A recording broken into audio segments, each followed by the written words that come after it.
Bəzi xəbərləri qısa şəkildə sizinlə bölüşdük. Əlbəttə ki, Rusiyanın həyata keçirdiyi bu müharibədən danışacağıq və bunun nəticəsində həm də Azərbaycanın mülki infrastrukturu hədəfə alınır. Rusiya Azərbaycanla bağlı məsələlərdə niyə həssas davranmır? Əslində alt qatda niyyəti nədir? Biz bu istiqamətdə siyasi şərhçi Əhməd Şahidovla müzakirə aparacağıq. Əhməd bəy, hər vaxtınız xeyir olsun, xoş gördük sizi. Əhməd bəy, bu xəbərdən sonra müxtəlif şərhlər təqdim olunmağa başlanıldı. Yəni, ilk dəfə deyil deyə, ilk dəfə baş verəndə müəyyən qədər Azərbaycan tərəfi də səbirlə davrandı. Düşündü ki, təsadüf də ola bilər. Müharibə baş verən ərazilərdə belə halların baş verməsi də sanki bir növ qəbul edildi həmin dönəmdə. Amma bu artıq dəfələrlə təkrarlandığı üçün artıq belə bir mənzərə yaranıb ki, qəsdən edilir. Rusiya tərəfi Azərbaycanın mülki obyektlərini, mülki infrastrukturunu qəsdən hədəfə alır. Bu şübhəsiz bir məqamdır, amma hazırda bizim üçün əsas sual odur ki, niyə?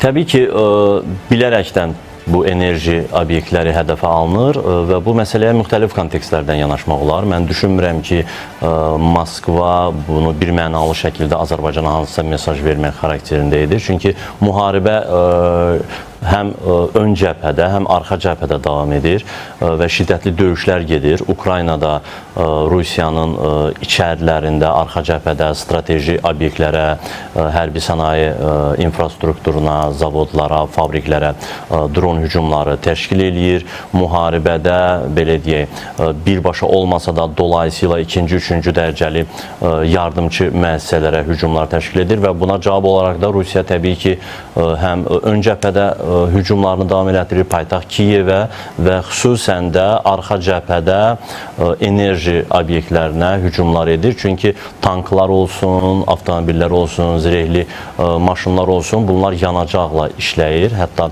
o dronlar belə bəzən yanacaqla işləyir ki, onları saxlamaq üçün, zəiflətmək üçün yanacaq obyektlərinə, yanacaq doldurma məntəqələrinə hücumlar olur və Ukraynada da ən böyük, belə deyək, neft yanacaq şirkəti Azərbaycan Dövlət Neft şirkətinə məxsus, SOCAR-a məxsus yanacaq doldurma məntəqələrdir. Bu baxımdan onların sıradan çıxarılması ilk növbədə Ukraynanın hərbi təchizatını, arxa cəbhədəki gücünü zəiflətmək məqsədi daşıyır və bu təkcə SOCAR-a qarşı deyil, digər yanacaq dondurma məntəqələri, digər mülki obyektləri də hücumlar edilir. Amma Azərbaycan kontekstindən yanaşsaq, təbii ki, bu Azərbaycan üçün arzu olunan bir senari deyil və ilk dəfə deyil bu baş verir. Ötən ildə xatırlayırsınızsa, elə yay aylarında Jitomirdə fəaliyyət göstərən SOCAR-ın bir yanacaq doldurma məntəqəsinə belə raket hücumu baş vermişdi. Bundan sonra Kiyevdə Azərbaycan səfirliyinə yaxınlığına raket mərmiləri düşmüşdü. Təbii ki, Azərbaycan bununla bağlı narahatlığını ifadə edir, amma bu heç bir halda Azərbaycan-Rusiya münasibətlərini kəskinləşdirməməlidir. Çünki Azərbaycan bu məsələdə bir qədər balanslı və ehtiyatlı siyasət yeridir. Təbii ki, Azərbaycan Ukraynanın ərazi bütövlüyünü bir mənalı şəkildə dəstəkləyir, amma Rusiya ilə də bu məsələdə bir qədər ehtiyatlı davranır. Çünki Bakı başa düşür ki, burada açıq, şiddətli müharibə gedir. Müharibə zamanı təkcə hərbi hədəflər deyil, mülki obyektlər hədəfə alınır, enerji müəssisələri, zavodlar, fabriklər və SOCAR da Ukraynanın enerji təchizatında, yanacaq təchizatında əsas aparıcı müəssisələrdən biridir. Onun da hədəfə alınması müharibə şəraitində qaçılmazdır. Amma istənilən halda düşünürəm ki, Bakı ilə Moskva arasında müəyyən diplomatik təmaslar intensivləşdirilməlidir. Azərbaycan səfirliyinə və Azərbaycana məxsus mədəni obyektlərə, mülki obyektlərə, Azərbaycan evinə bir dəfə də Kiyevdə fəaliyyət göstərən Azərbaycan evinə belə analoji hücum olmuşdu. Əhməd bəy, onsuz da bu müraciətlər edilir, dəfələrlə qınanılır. Deyək ki, burada bu məsələyə diqqətlə yanaşacaq tərəf Rusiya tərəfidir və Rusiya bu prosesləri qəsdənmi görməzdən gəlir, yoxsa prioritetləri başqadır? Təbii ki, İstəsə vurmaya bilər, bu bir mənalı şəkildə, amma burada xüsusi selektiv yanaşma yoxdur. Azərbaycan şirkətinə məxsus yanacaq doldurma məntəqəsidir deyə bunu vurmayaq kimi bir yanaşma yoxdur. Amma atılan addımlar onu göstərmir ki, burada selektiv yanaşma yoxdur. Yəni bir növ o baxımdan söyləyirəm ki, sanki Azərbaycan obyektləri də əksinə hədəf alınsın bir siyasəti Təbii ki, bu da var. Yəni Azərbaycan-Rusiya münasibətləri kontekstində baxsaq, təbii ki, Azal təyyarəsinin vurulmasından sonra Rusiya-Azərbaycan münasibətlərində baş verənlər, soyuqluq,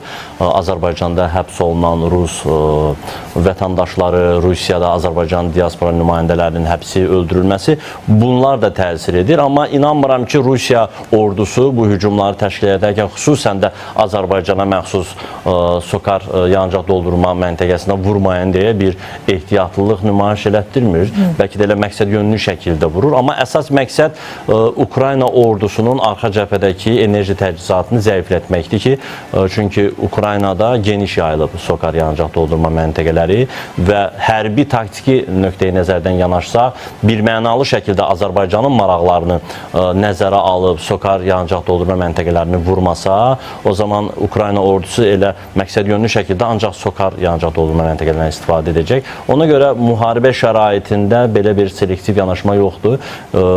Ukrayna ordusunun irəliləməsinə, hücum əməliyyatlarına dəstək verən istənilən enerji obyektləri, istənilən müəssisə, ikinci, üçüncü dərəcəli müəssisələr sıradan çıxarılır. Analoji addımı Ukraynada bugün Rusiyada, paytaxt Kiyevdə, Rusiyanın içərilərində atır.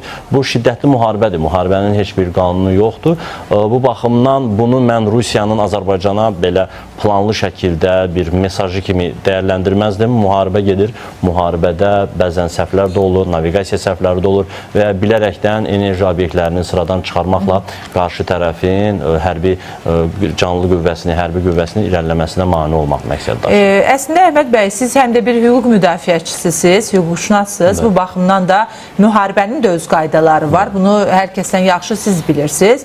Dəfələrlə biz elə Azərbaycanla Ermənistan arasındakı müharibə zamanı da danışmışıq bu barədə. Azərbaycan da 44 günlük vətən müharibəsi dönəmində mülki obyektləri hədəfə almamağa çalışıb. Hətta antiterror əməliyyatı zamanı bununla bağlı müxtəlif şayələr yayımlanırdı Ermənistan mediasında. Daha sonra Paşinyan özü belə etiraf elədi ki, bir mülki şəxs, mülki obyekt hədəfə alınmadan bu əməliyyatlar icra olunub. Rusiyanın da uzun illər bu sahədə təcrübəsi var. Yəni əməliyyat keçirmək, müharibə aparmaq baxımından. Yəni necə ola bilər ki, sırf Azərbaycan əraziləri, yəni deyək ki, Sokarın yanacaq doldurma məntəqələri, bunu dedik ki, məsəl üçün müharibədə bunun qarşısını almaq üçün yanacaq doldurma məntəqələrini bəzən hədəfə alırlar. Axı Azərbaycanın həm də səfirliyi hədəfə alınıb və bina zərər görüb. Bu ki, birbaşa Azərbaycan ərazisi sayılır. Bir mənalı olaraq müharibə zamanı mülki obyektlərin, yaşayış məntəqələrinin, evlərin, hətta enerji yanacaq doldurma məntəqəsinin vurulması belə beynəlxalq hüququn qaydalarının bir mənalı şəkildə pozulmasıdır. Amma Ukrayna-Rusiya müharibəsinin başlaması elə bütün qanunların açıq şəkildə tapdanması deməkdir. Yəni burada Rusiyaya münasibətdə hansısa beynəlxalq konvensiyaların normasına riayət edilməsini gözləmək sadəlövhlük olardı. Müttəfiq olan ölkələrlə münasibətdə dəmi? Mən düşünürəm ki, Rusiya ümumiyyətlə beynəlxalq qanunlara, beynəlxalq normativlərə məhəl qoymayan, onları çeynəyən, ayaq altında tapdalayan bir ölkədir ki, elə bir suveren ölkənin ərazisinə hücum edib və bu müharibə 4 ildir davam edir. Bütün müharibə qanunları çeynənib, bütün müharibə qanunları pozulub və belə deyək, biz soyqırım, qətliam yaşanıb, bir neçə şəhər xəritədən silinibsə, bunu edən bir ölkə, bunu edən bir işğalçı ölkədən yanacaq doldurma məntəqəsinə hücum etməmək, səfirliyə hücum etməməyi gözləmək sadəlövhlük olardı. Bütün dünya artıq Rusiyanın beynəlxalq tribunalda cavab verməli olduğunu bildirir. Yəni burada müharibə qanunları bir mənalı şəkildə pozulur və Azərbaycan da müharibə yaşamış bir ölkə olaraq siz çox doğru qeyd elədiniz. Xahiş edəcəm Əhməd bəy danışarkən Sokarın yanacaq doldurma məntəqəsi necə bir vəziyyətə salınıb bu deyək ki, hücum nəticəsində. Buyurun, davam edin. Təbii ki, Azərbaycan da müharibə keçmiş bir ölkədir. 44 günlük müharibədə və ondan sonra 2023-cü il antiterror əməliyyatlarında biz az qala belə zərgər dəqiqliyi ilə ancaq düşmənin hərbi obyektlərini hədəfə alırdıq. Amma Buna rağmen beynəlxalq ictimaiyyət, xüsusən də qərb mediası, qərb təşkilatları Azərbaycanı az qala etnik təmizləmədə ittiham edirlər. Halbuki Qarabağda bir mülki şəxs belə hədəfə alınmamışdı. Hansısa bir partlayışda kimsə yaralana bilər, bu başqa məsələdir. Amma Azərbaycanı görün hansı cinayətlərdə ittiham edirdilər. Etnik təmizləmə, soyqırım kimi ağır cinayətlərdə ittiham edirdilər və yaxşı ki, bu müharibə bitdi. Qarşı tərəf Ermənistan dövləti açıq şəkildə bildirdi ki, heç bir etnik təmizləmədən, heç bir müharibə cinayətlərindən söhbət gedə bilməz. Hətta 2023-cü il antiterror əməliyyatlarından sonra Azərbaycan təhlükəsizlik bir koridor təşkil eləmişdi ki, oradan mülki əhali təhlükəsiz şəkildə ərazini tərk edə bilsinlər. Amma Rusiyanın bugün etdikləri nəinki müharibə cinayətləri, bəlkə də misli görünməmiş bir cinayətlərdir. Hər gün biz yanacaq doldurma məntəqəsindən danışırıq. Elə ötən gecə Kiyevdə yaşayış məntəqələrinə ağır zərbələr endirilib. Təqribən 21 nəfərdən səhv eləmirəmsə daha çox insan həyatını itirib yaralananlar var və sabah Ukraynada rəsmi matəm elan olunub. Yəni Rusiya bir mənalı şəkildə müharibə cinayəti törədir və elə haqlı olaraq o beynəlxalq tribunala çıxarılmalıdır. Ona görə Rusiyadan hansısa bir humanist yanaşma, müharibə qanunlarına əməl etməyi gözləmək, Azal təyyarəsinin bir mənalı şəkildə vurulması, ondan sonra baş verənlər, bu Ukrayna cəbhəsində yaşananlar, bu təbii ki, Rusiyanın bütün qanunları çeynədiyini və müharibə qanunlarını tapdaladığını göstərir. Ona görə bu Ukrayna-Rusiya müharibəsində bir mənalı şəkildə heç bir müharibə qanunları əməl olunmur. Soyqırım da baş verir, etnik təmizləmə də baş verir, insanlıq əleyhinə cinayətlər də baş verir. Biz ötən həftə Viyanada ATƏT-in toplantısındaydıq, işgəncələrə qarşı mübarizədə. Orada çıxış edənlər, xüsusən də Ukraynadan olan məruzəçilər bildirdi ki, hətta psixoloji hibrid müharibə aparılır. Ukraynalı əsirlərin ailə üzvlərinə qarşı telefon və Zoom zəngləri edilir, onların övladları görüntülü olaraq göstərilir ki, bu ailələrə artıq psixoloji müharibədir və Kiyevə olunan bu hücumlar, xüsusən də mülki obyektlərə edilən bu hücumlar bir mənalı şəkildə Ukraynanın masada güzəştə getməsi, Rusiya ilə danışıqlara getməsi və Ukraynanın ərazilərinin itirilməsi ilə nəticələyəcək bir anlaşmaya, razılaşmaya imza atmasına hesablanır. Əhməd bəy, Bakıda, daha doğrusu Şuşada beynəlxalq konfrans da keçirilir və bu konfrans çərçivəsində həmçinin də Rusiyanın həyata keçirdiyi müstəmləkəçilik siyasətlərinə toxunulur və az öncə mən bir xəbəri paylaşmışdım. Bəzi detalları bölüşəcəm sizinlə. İpək Yolu Mədəni və Tarixi Araşdırmalar İctimai Birliyinin sədri Ayda Eyvazlı Göytürk bir açıqlama verib. Deyib ki, Qafqaz xalqlarının yaşadığı soyqırımı və deportasiya faciələri oxşar tarixə malikdir. Azərbaycan 19-cu əsrdə Çar Rusiyasının işğalı ilə üzləşib. 1918-ci ildə müstəqilliyini bərpa etsə də 2 il sonra yenidən Sovet işğalına məruz qalıb. Sovet dövründə Zəngəzur və Dərələyəz kimi tarixi Azərbaycan torpaqları Ermənistana verilib. 1937-ci il repressiyalara həyata keçirilib. 100 minlərlə Azərbaycanlı deportasiya olunub. Qarabağ zəfəri də deyib ki, təkcə Azərbaycan üçün deyil, Rusiya müstəmləkəçiliyindən əziyyət çəkən digər xalqlar üçün də tarixi əhəmiyyət daşıyır. Əlbəttə ki, Rusiyanın siyasətindən danışarkən 20 yanvar faciəsi, eləcə də 366-cı motatıcı alayın iştirakı ilə törədilən Xocalı soyqırımına da diqqət yetirilib və qeyd olunub ki, Azərbaycan xalqı başına gətirilənləri unutmayıb. Ermənistanın torpaqlarımızı 30 il işğal altında saxlamasında Rusiyanın dəstəyi mühüm olub və bugün həmin Rusiya tankları Bakıda hərbi qənimətlər parkında nümayiş olunur. Qarabağ zəfəri Rusiya müstəmləkəçiliyindən əziyyət çəkən bütün xalqlar üçün ümid və tarixi ədalətin təntənəsidir. Əhməd bəy, bu məsələ üzərində də istəyərdim danışaq. Qafqaz xalqlarının yaşadığı soyqırımı və deportasiya faciələrinin oxşar tarixə malik olduğu səsləndirilib bu konfrans çərçivəsində və Rusiya ilə bağlı Çərkəzlər nümunəsində, eləcə də digər xalqlar nümunəsində bu məsələlərə diqqət yetirilir. Rusiyada uzun illər ərzində Ermənistanın yanında olub. Bəs bu tarixdən sonra, yəni keçmiş tarixi biz təhlil edirik, amma gələcəklə bağlı da müəyyən narahatlıq narahatlıqlar var. Rusiyanın Azərbaycanla bağlı elə deyək ki, yanacaq doldurma məntəqəsinin hədəf alınmasından tutmuş, Azal məsələsinə qədər bütün hadisələri ələkdən keçirəndə gələcəklə bağlı hansı narahatlıqlar ortaya çıxır? Təbii ki, Azərbaycan Sovetlər imperiyasının dağılmasından sonra çox keşməkeşli bir yol keçdi, ərazilərini itirdi, 1 milyondan artıq qaçqınımız oldu və Rusiya ilə münasibətlər prizmasından yanaşdıqda bütün bu müsibətlərin elə kökündə Rusiya var idi ki, Rusiya hələ o Sovetlər dövründən Azərbaycan və digər postsovet ölkələrinin ayrılmasını, müstəqil olmasını həzm edə bilmirdilər və elə bu Qarabağ münaqişəsini ortaya atmaqla, düzdür, Ermənistanla biz bir düşmən vəziyyətdə idik, amma Ermənistandan daha çox bu məsələnin tarixinə, kökünə baxsaq, Rusiya bizə daha çox düşmənçilik göstərdi. Zaman-zaman ermənilərə silah yardımı, pulsuz silah verməklə, elə o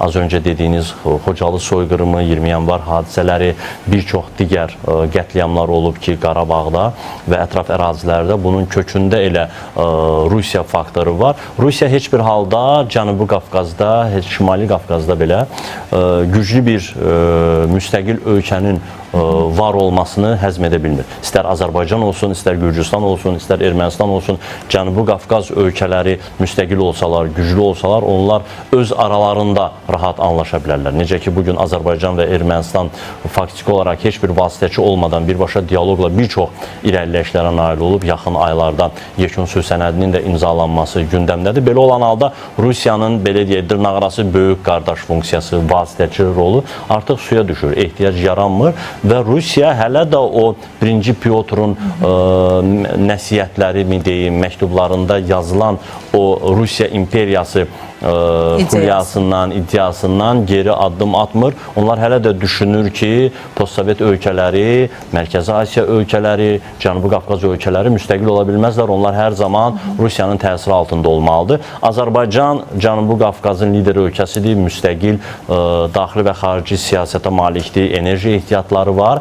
Yenə buna baxmayaraq birbaşa Azərbaycanın suverenliyinə, torpaq bütövlüyünə hansısa qəsd edə bilməsə də Azərbaycanı ikinci, üçüncü dərəcəli məsələlərlə təzyiq altında tutmağa çalışır. Azərbaycanın kənd təsərrüfatı məhsullarının zaman-zaman Rusiya bazarlarına çıxışının qarşısı alınması, bugün milyonlarla soydaşımız Rusiyada yaşayır, onlara qarşı qanunsuz sənəd falan məsələlərini səbəb göstərərək onlara qarşı deportasiya siyasəti, onların ölkədən çıxarılması, miqrasiya problemləri yaradılır. Bu kimi məsələlər Rusiyanın əlində hər zaman kart olaraq istifadə olunur. Bu baxımdan düşünürəm ki, Rusiya bu imperiya iddialarına heç zaman əl çəkməyəcək. Bunun qarşısında dik dayanmaq üçün bir ölkə olaraq biz güclü orduya sahib olmalıyıq. Bir dövlət və xalq birliyi hər zaman yumruq kimi olmalıdır. Güclü iqtisadiyyata malik olmalıyıq və beynəlxalq müstəvidə güclü tərəfdaşlara sahib olmalıyıq.